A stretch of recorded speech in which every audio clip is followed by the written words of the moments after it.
Today we have a theory video. All came up by me, myself, and I'm pretty proud of this one. And it kind of just popped into my brain, and I wrote it all down on Twitter, and I actually tweeted it out. Some of you guys like it, and I'm here to explain it to you guys. It's called the Arrival Theory.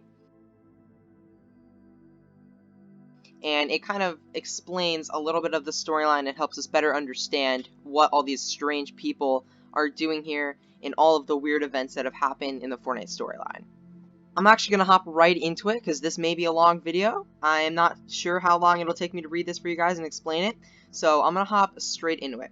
So maybe all of these weird people are from outside the simulation after all. Siona crashes down from the sky after entering the simulation in her spaceship, guys.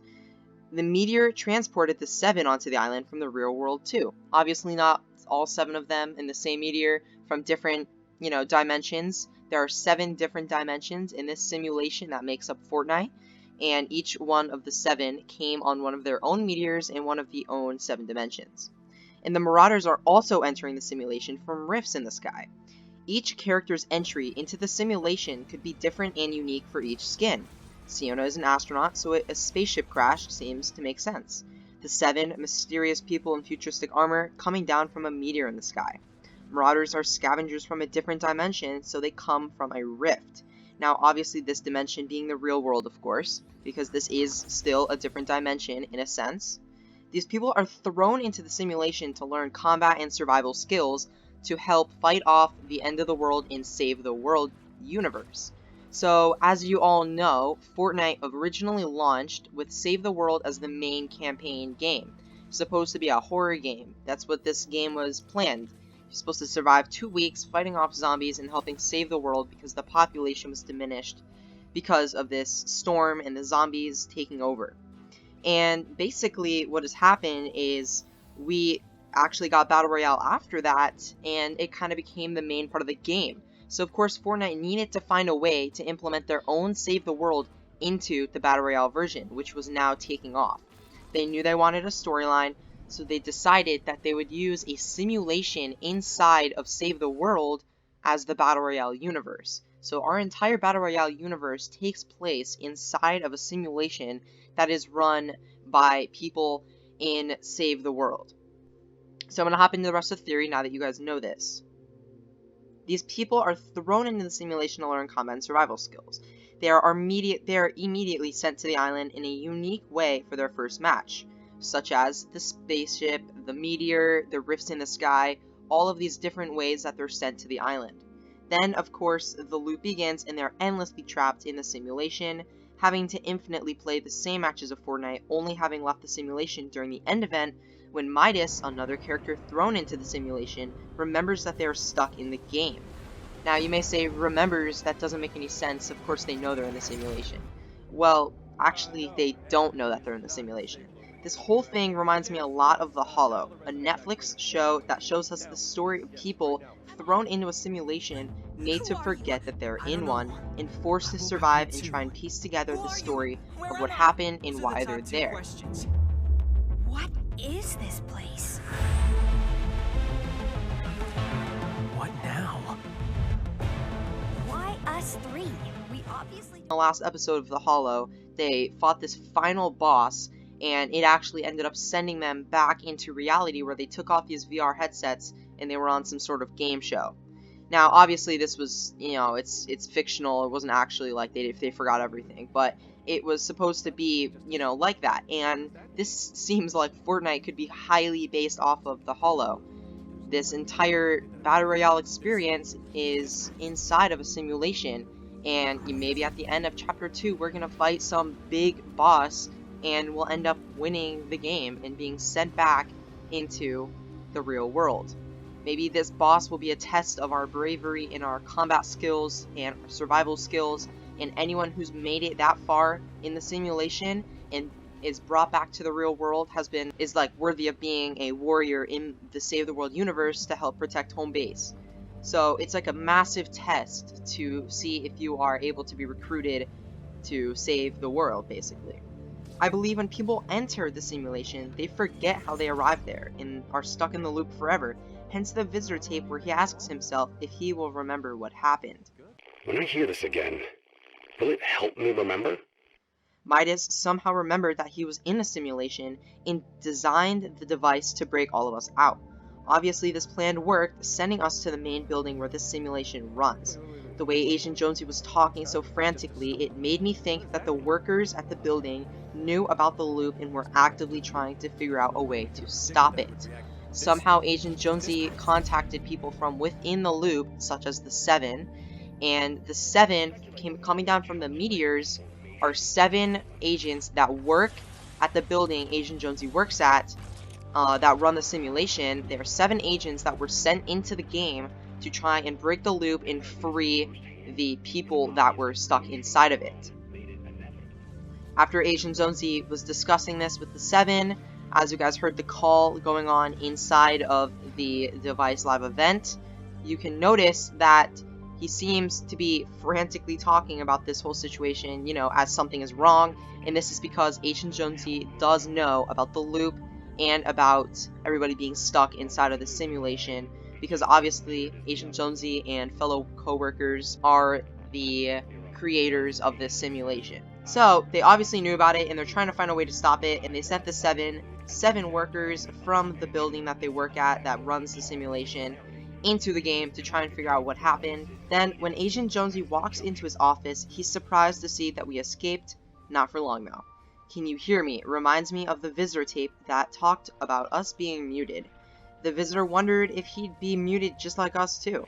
Or once looped, will I be just as muted as the others? When you enter the loop, you become muted and forget everything. That's why we never see anybody talk in FORTNITE trailers or anything. But when we saw Agent Jonesy, Epic didn't waste any time with him talking. Now, what I was trying to explain here is basically throughout the entire FORTNITE universe, nobody has ever said a single word in FORTNITE trailers or shorts, other than that one mini short for the World Cup a while back, where Stranded Jonesy said, "Hey." I mean, that's the only word that's ever been said. It's almost as if they can't talk in the simulation. So it's pretty interesting that none of these people have said any words, but as soon as we're transported into the real world, the second cutscene, we already have 2 people talking with each other, showing that obviously voices can easily be implemented into FORTNITE. They just have not been being used on purpose, which is why that I think when you are sent into the simulation, you become muted and you forget everything that has happened. Lastly, to back up my theory, the Ice King arrived to the simulation on an iceberg, as we saw a long time ago where that snowstorm was slowly coming to the island, and then in Season 7, the iceberg crashed onto the island, bringing Ice King into the simulation. The Fire King arrived through a volcano, and the pirate guy, I forget his name, arrived on a boat, as seen in the Season 8 trailer. So he arrived on a boat, and so did the pirate fish sticks. It really makes sense if you think about it. So these people have been being taken to the island in different unique ways based on their looks and their skins. So looks, I mean, like an astronaut gets taken down from space.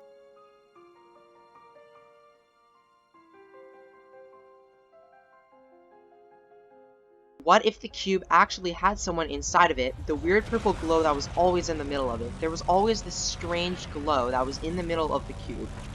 And the cube through the rift was supposed to be their entrance, but it went wrong and the cube started to get a mind of its own and roll across the island.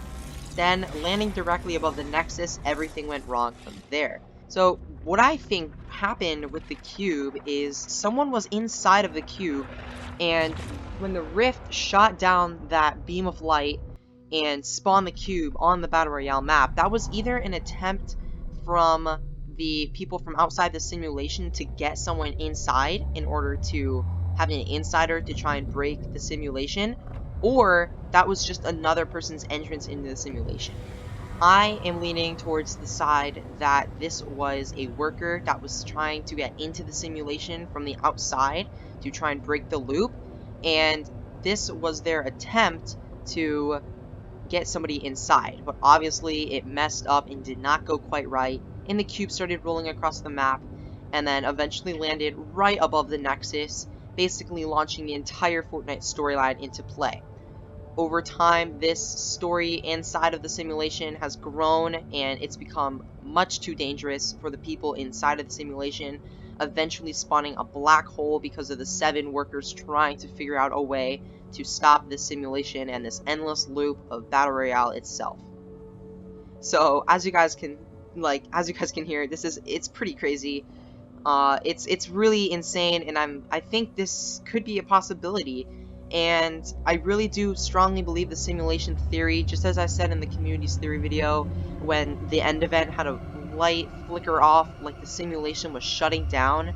So it does sound like the 7 succeeded at the end of the live event, but instead of getting themselves out, they shut it down with them still inside of it. So it's like being in this black void until they finally found a way to get it just right, where the black hole basically imploded on itself and created a new universe, also therefore creating a new loop that sucked everybody back into it from the endless void, which was the black hole in the end of the simulation. So now we're all stuck in this new chapter, chapter 2.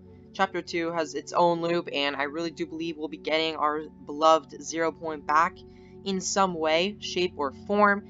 And in that form, you guys know, I think it's going to be a blossom. I think it's going to be that flower.